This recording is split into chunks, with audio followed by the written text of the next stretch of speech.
kasih anugerah-Mu dalam kehidupan kami, sehingga pada pagi hari ini Tuhan, kami umat-Mu boleh berada di rumah-Mu saat ini.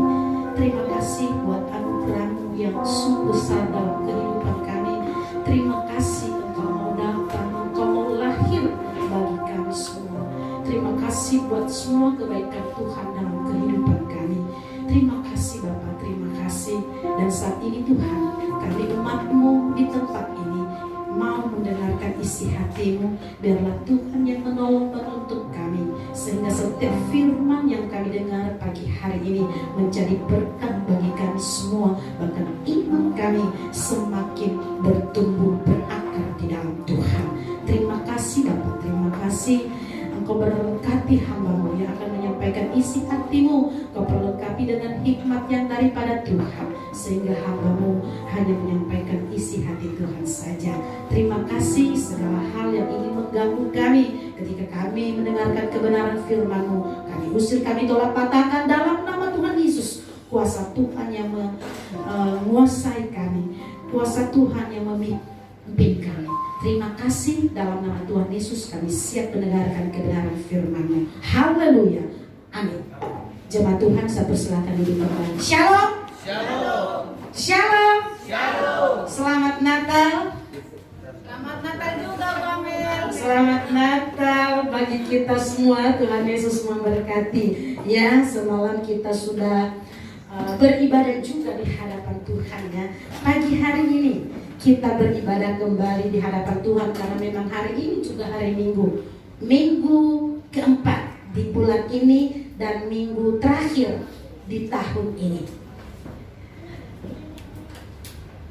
Kita sungguh bersyukur di hadapan Tuhan jikalau sampai detik ini kita sehat semua. Amin. Itu semua karena kasih Tuhan dalam hidup kita. Bukan karena kuat hebatnya kita, tetapi karena kasih Tuhan yang menyertai hidup kita. Kasih Tuhan juga yang memimpin kita sampai di rumahnya saat ini.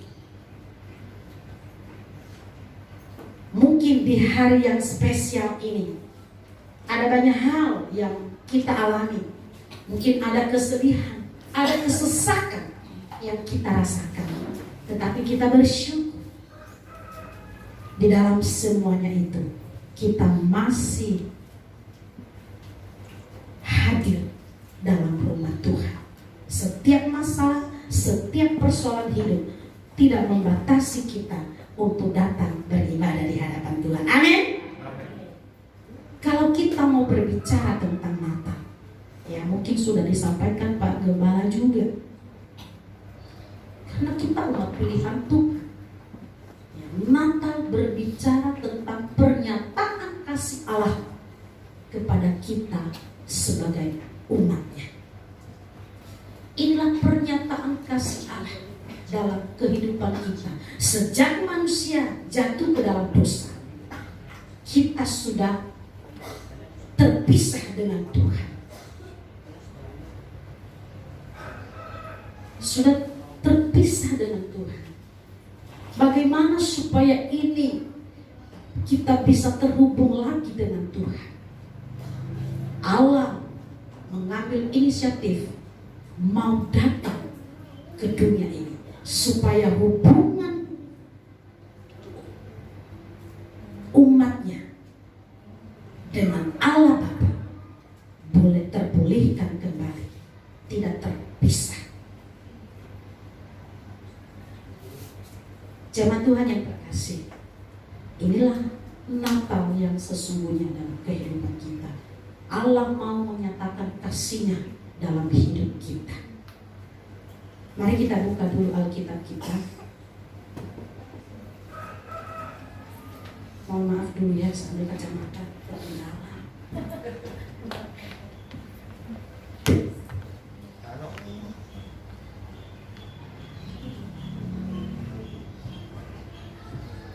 Alkitab kita dulu dari Lukas 2 ayat 8 sampai ayatnya yang ke-14. Lukas 2 ayat 8 sampai ayatnya yang ke-14. Nanti kita akan baca secara silih berganti.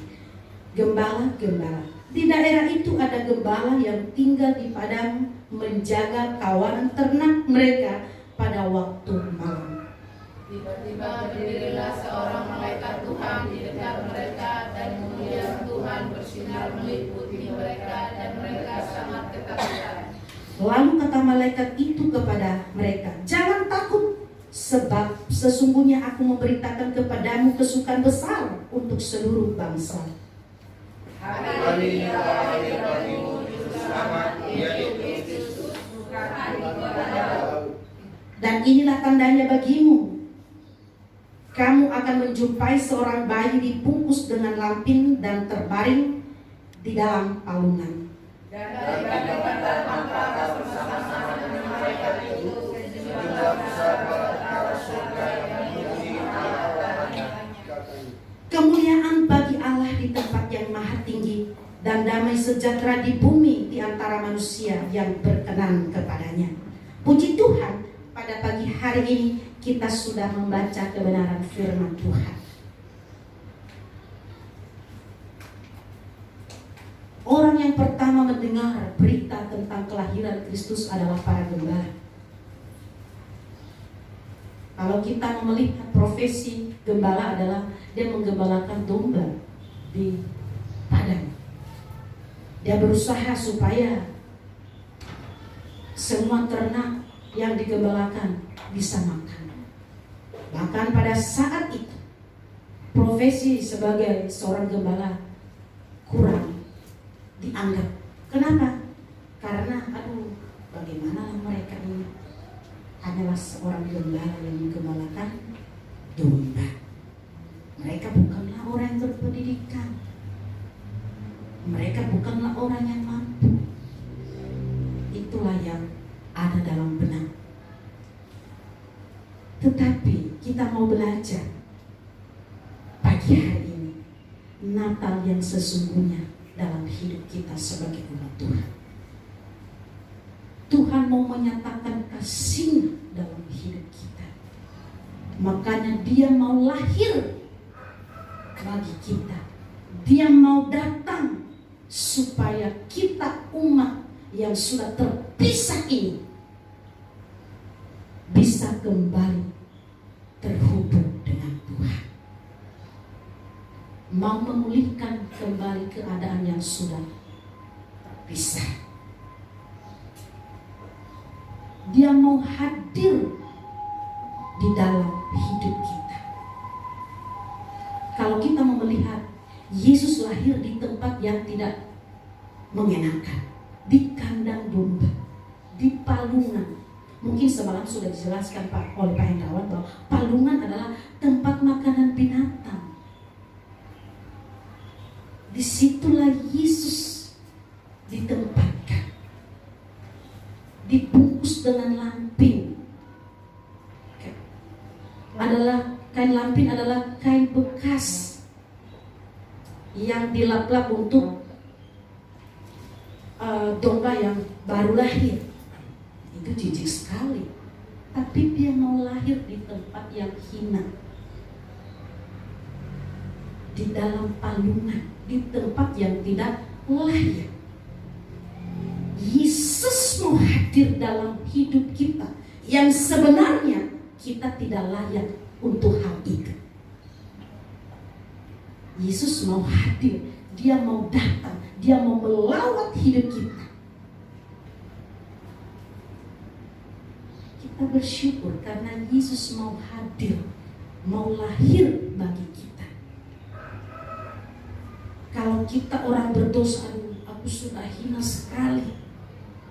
Tetapi Yesus mau datang di dalam kehinaan itu supaya kita dimuliakan. Kalau pada saat itu kandang domba itu adalah sesuatu hal yang kurang dianggap. Tetapi sekarang kalau kita mau melihat pernak-pernik Natal menjadi pernak-pernik yang memiliki nilai yang sangat tinggi. Amin. Kalau kita mau beli pernak-pernik Natal sekarang pada mahal. Ini kardus begini kalau kita mau bikin mahal.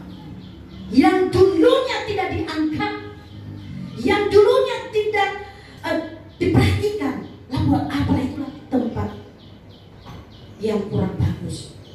Tetapi kalau kita mau lihat sekarang, nilainya sangat tinggi. Ketika kita tidak dianggap oleh dunia ini, Yesus hadir dalam hidup kita, sehingga kita menjadi orang yang berharga di mata Tuhan. Amin. Kita menjadi orang yang berharga. Kalau kita baca di Efesus, apa yang dianggap hina oleh dunia ini, apa yang dianggap bodoh oleh dunia ini, semua dianggap baik oleh Allah. Apa yang kurang terpandang dipandang oleh Allah. Makanya umat Tuhan yang terkasih, mungkin saat ini kita sedang merasa dalam kondisi yang sangat, mungkin sama-sama ini banget dalam kehidupan kita. Tidak ada yang mau menganggap kita, tidak ada yang mau peduli dengan kita. Ingat, jemaat Tuhan yang terkasih, Yesus hadir dalam hidup kita. Yesus mau datang bagi kita, memberikan terang itu dalam hidup kita, mau menerangi hidup kita. Yesus hadir memberikan kedamaian bagi kita. Mungkin ada sakit penyakit yang mungkin sudah divonis oleh dokter. Oh, kayaknya kamu tinggal seminggu lagi nggak sampai nih tahun baru kamu. Tetapi Yesus mau hadir dalam hidup kita. Yesus hadir dalam hidup kita, mau membawa berita sukacita. Aku datang anakku, aku mau memberikan berita yang terbaik bagimu. Kalau dunia sahabat mungkin memberikan nasihat, aduh ya udahlah pasrah aja nih dalam hidup ini, kayaknya memang udah mau itu, kamu nggak sampai di tanggal 1. Tetapi jangan takut jemaat Tuhan, Yesus datang dalam hidup kita, memberikan hidup itu bagi kita. Amin. Memberikan hidup itu, makanya dia lahir. Dia lahir untuk kami. Dia lahir bagi kita, memberikan hidup itu bagi kita semua. Kalau kita mau baca di ayat ke-10 tadi ya, dikatakan, lalu kata malaikat itu kepada mereka, jangan takut, sebab sesungguhnya aku memberitakan kepadamu kesukaan besar untuk seluruh bangsa. Yesus hadir dalam hidup kita untuk melepaskan kita dari segala ketakutan.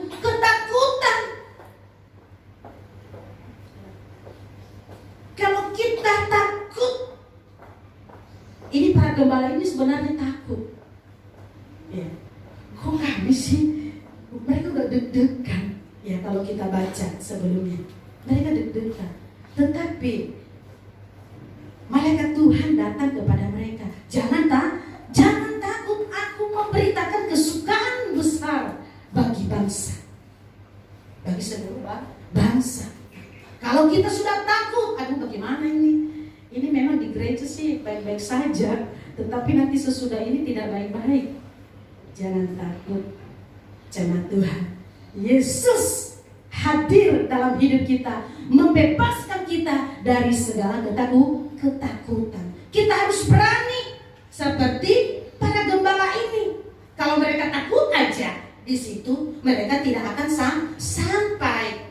Tetapi mereka berjalan, mereka lewati itu semua. Akhirnya semua berjalan. Kita juga jemaat Tuhan yang ada di tempat ini, mungkin mengikuti juga secara online. Kalau kita dalam ketakutan, dalam kecemasan pada saat ini, firman Tuhan datang kepada kita pagi hari ini. Jangan takut. Yesus lahir bagi kita untuk melepaskan kita dari segala ketakutan. Kita yakini bahwa tahun depan, walaupun banyak ramalannya, tahun depan Tuhan akan senantiasa sertai. Ketika COVID-19 hadir, itu semuanya berlalu. Sampai kita tidak bisa buka pintu. Kalau ada yang datang, kita udah ini aja, udahlah. Dari depan sebentar, kita langsung mandi. Dari mana-mana langsung mandi. Kita sudah menutup diri kepada semua orang. Kita semua dalam ketakutan. Kalau kita mendengar ada saudara kita yang kena COVID, lalu kita mungkin karena awal saat itu menjadi bahan pembicaraan yang hangat, tetapi sekarang udah hal biasa. Selalu ditutup-tutupi saat itu. Kalau kena COVID jangan bilang-bilang ya, ntar mereka nggak datang lagi. Itu awalnya COVID. Menutup diri. Ada paket langsung semprot.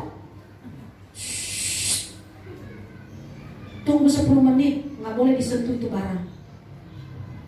Karena udah dipakai disinfektan kan, semprot dulu, baru boleh masuk. Udah buka, cuci tangan, mandi. Mama saya sepanjang COVID tidak pernah ke gereja. Di rumah saja, ibadah online. Kami aja yang ke gereja. Karena masalah umur, ya, kita menjaga saat itu. Tetapi akhirnya terlewati. Kalau masa-masa COVID saat itu, tema kita saat itu membangun hubungan yang intim dengan Tuhan. Itu dulu temanya. Awal-awal COVID harus membangun hubungan yang intim dengan Tuhan. Dan kita juga percaya, walaupun banyak prediksi, bahwa hari-hari ke depan yang hendak kita jalani, Tuhan akan senantiasa sertai. Amin. Segala macam persoalan hidup yang kita alami, baik sakit penyakit, masalah keuangan, masalah ekonomi, semuanya pekerjaan, kita tetap berserah diri di hadapan Tuhan. Tuhan akan senantiasa sertai hidup kita. Tuhan hadir dalam hidup kita untuk melepaskan kita dari segala ketakutan. Jangan takut melangkah. Makanya tahun depan kita tidak takut melangkah lagi. Kita mau bangun tiang aja, satu aja dulu, yang penting ada. Masalah bagaimana selesainya, berapa tahun itu selesai, kita terus kerjasama dan percaya kepada Tuhan. Amin. Kita harus berani melangkah. Kalau kita tidak pernah berjalan, kita tidak akan pernah melihat bagaimana penyertaan Tuhan dalam hidup kita. Ketika kami bangun dapur juga, ternyata ada aja berkat Tuhan. Akhirnya ada biaya pagar. Tuhan tidak pernah terpikirkan olehku. Ada berkat Tuhan. Jadi biaya pagar ada, tercukupi. Biaya ini tercukupi. Saya pakai jam tangan dari kemarin ini dikasih. Tidak diduga-duga tanggal 23 Pak Ano pulang kerja. Halo mamiku sayang. Oh iya, ada apa? Kita ada gift nih. Oh dari mana? Oh dari besan kita. Kita dikasih. Ya itu juga. Itu semua bukan karena kita minta, tetapi itu semua Tuhan tahu. Kayaknya Kamila butuh deh. Dikasih. Karena memang kami suka bercanda Pak Ano. Ya itu yang terjadi. Ya. Ada aja berkat Tuhan. Pak Gembala coba kalau ditaruh Pak Gembala. Kan sepanjang Natal Pak Gembala Pak juga terus kan. Itu semua berkat Tuhan. Bukan karena Pak Gembala beli. Saya percaya sama jemaat Tuhan patungan. Kasih berkat sama Pak Gembala. Haleluya. Makanya kita jangan takut. Kita harus melangkah satu tiang tahun depan. Jangan takut melangkah. Tuhan akan sertai hidup kita. Apalagi kenapa Tuhan hadir, mau lahir dalam dunia ini, memberikan jaminan hidup dalam kehidupan kita. Kalau kita baca di ayat yang ke-11, hari ini telah lahir bagimu juru selamat, yaitu Kristus Tuhan. di kota Daud. Nah, hari ini Tuhan Yesus lahir bagi kita untuk menyatakan kasih-Nya, untuk memberikan kita hidup yang pasti, hidup yang kekal. Bersama Yesus kita akan mendapatkan hidup yang kekal. Bersama Yesus lakukan perkara besar. Kita akan melakukan beberapa hal. Tadi kalau kita simak baik-baik tadi lagu Pak Gembala dengan Bobojo yang duet, kita mengingat kebaikan Tuhan. Sungguh besar kebaikan Tuhan dalam kehidupan kita. Kita tidak bisa membalas setiap kebaikan Tuhan dalam kehidupan kita. Apapun usaha kita untuk membalas semua kebaikan Tuhan tidak bisa. Tetapi kasih Tuhan itu tidak pernah terlambat dalam hidup kita. Hadir bagi kita pada saat ini juru selamat. Kita bersyukur ada sampai detik ini. Amin. Kenapa? Kenapa Yesus mau hadir dalam hidup kita? Di ayat yang ke-14, memberikan kita damai. Memberikan kedamaian dalam hidup kita. Saya bacakan bagi kita. Kemuliaan bagi Allah di tempat yang maha tinggi, dan damai sejahtera di bumi di antara manusia yang berkenan kepadanya. Yesus hadir, Yesus lahir dalam hidup kita untuk memberikan kedamaian bagi kita. Dunia tidak bisa memberikan kedamaian itu bagi kita. Dunia memberitakan berita yang menakutkan, tetapi Yesus hadir. Yesus lahir untuk memberikan kedamaian bagi kita semua. Sehingga kita yang sudah mulai lemah, kita yang sudah mulai khawatir, Dia memberikan damai itu bagi kita. Damai yang diberikan, hati senang. Damai yang diberikan, hati senang. Yesus besertaku sepanjang jalanku, ku serahkan hidupku. Yesus Tuhan. Itu kalau kita mau ini, soalnya ini lagunya tidak berhenti non-stop. Allah ditinggikan dengan sorak-sorak. Nah, kita mau meninggikan Tuhan. Makanya kemuliaan Tuhan hadir, memenuhi ya. Kemuliaan bagi Allah di tempat yang maha tinggi. Kita ada hari ini, kita mau memuliakan Tuhan, mau memuji-muji Tuhan. Kenapa? Karena Yesus melepaskan kita dari segala ketakutan. Kedua, Dia hadir, Dia lahir bagi kita untuk memberikan jaminan hidup bagi kita, hidup yang kekal. Kedua, memberikan damai. Ketika hidup kita damai, kita mengatakan terima kasih Tuhan, terima kasih. Kita memuliakan Tuhan dengan apa yang sudah Tuhan berikan bagi kita. Amin. Amin jemaat Tuhan. Amin. Yesus hadir, Yesus lahir. Ada 3 hal pada pagi hari ini. Pertama, melepaskan kita dari segala ketakutan. Kedua, memberikan jaminan hidup bagi kita. Dia lahir seorang juru selamat, memberikan keselamatan, jaminan keselamatan bagi kita, hidup yang kekal. Ketiga, memberikan damai. Ketika Tuhan memberikan damai sejahtera itu bagi kita, layak kita memberikan puji-pujian bagi Allah. Segala ketakutan kita bawa di hadapan Tuhan. Amin.